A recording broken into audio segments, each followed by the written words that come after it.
નમસ્કાર ગુજરાત દેશ દુનિયાના અને ગુજરાતને લગતા તમામ મોટા સમાચાર જોવા માટે મિત્રો ચેનલને સબસ્ક્રાઇબ કરીને લાઈક કરવાનું ના ભૂલશો અને વિડીયોને છેલ્લે સુધી જોતા રહેજો કેમ કે સમાચાર તમારા માટે થઈ શકે છે ખૂબ જ ઉપયોગી. તો આજના તાજા સમાચારોની અંદર ખેડૂતો માટે 15 લાખ રૂપિયા એટલે કે આર્થિક મદદ કરવા માટે મોદી સરકાર દેશના ખેડૂતોને પીએમ કિસાન FPO યોજના શરૂ કરી છે અને આ યોજના હેઠળ ખેડૂતોને ઉત્પાદન સંકટ 15 લાખ રૂપિયા આપવામાં આવે છે અને દેશભરના ખેડૂતોનો નવો કૃષિ વ્યવસાય શરૂ કરવા માટે આર્થિક સહાય આપવામાં આવે છે અને આ યોજનાનો લાભ લેવા માટે 11 ખેડૂતોને સાથે મળીને એક સંસ્થા અથવા કંપની બનાવી રહ્યા છે. National agriculture market official website પર જઈ રજીસ્ટ્રેશન કરાવી શકો છો મિત્રો. તે ખૂબ જ મોટા સમાચાર આવી રહ્યા છે. ત્યારબાદ મિત્રો બીજા મોટા સમાચારની વાત કરવામાં આવે તો મહિને 3000 રૂપિયાની સહાય મળશે. જો તમે પણ 12 પાસ છો તો સરકાર આપશે તમને 3000 રૂપિયાની સહાય. તો આ યોજનાનો લાભ લેવા માટે વિડીયોને અંત સુધી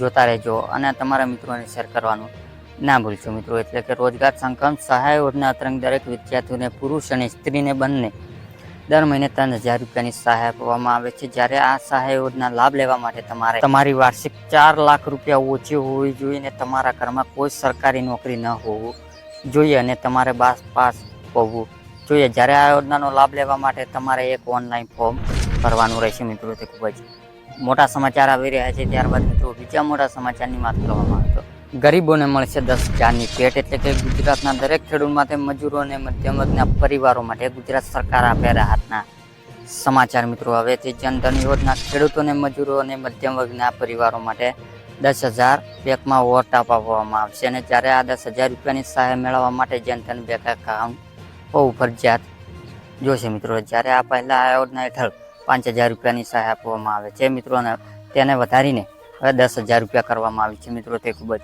મોટા સમાચાર આવી રહ્યા છે. ત્યારબાદ મિત્રો બીજા મોટા સમાચારની વાત કરવામાં આવે તો આજના ખેડૂતોને મોંઘવારી ફસ્યા છે. એટલે કે મિત્રો 2 વર્ષ પહેલા મગફળી બિયારણ 1000 થી 1200 રૂપિયામાં મળતું હતું, જેને આજે ડબલ કરીને 2200 થી 2400 પહોંચ્યું છે. તે રીતે 2 વર્ષ પહેલા 1 એકર જમીન ખેડવાના રૂપિયા કલાકના 800 હતા, જેને ભાવ વધારીને હવે 1200 પહોંચ્યું છે. વધુ 2 વર્ષ પહેલા પ્રતિ દિવસ ખેતી મજૂરી વેતન 150 હતું, તે 200 આજે થઈ ગયું છે મિત્રો. 250 થી 350 થયું છે અને રાસાયણિક દવા ખાતરોને 2 વર્ષ પહેલા અને આજની તારીખ કિંમતો 30% વધારો થયો છે. આમ તો વધી જતી મોંઘવારીના કારણે દિવસે દિવસે ખેડૂતો દેવાદાર બનતા જાય છે મિત્રો. તે ખૂબ જ મોટા સમાચાર આવી રહ્યા છે. ત્યારબાદ મિત્રો બીજા મોટા સમાચારની વાત કરવામાં આવે તો 40 લાખ ખેડૂતોને લોન માફ. એટલે કે તેલંગાણા કોંગ્રેસ સરકાર ખેડૂત માટે મોટો નિર્ણય લીધો છે અને આગામી 15 ઓગસ્ટ સમયસીમા પહેલા ખેડૂતોને દેવા માફ કરવામાં આવે છે અને 31,000 કરોડ રૂપિયા કૃષિ લોન માફ કરવાનો નિર્ણય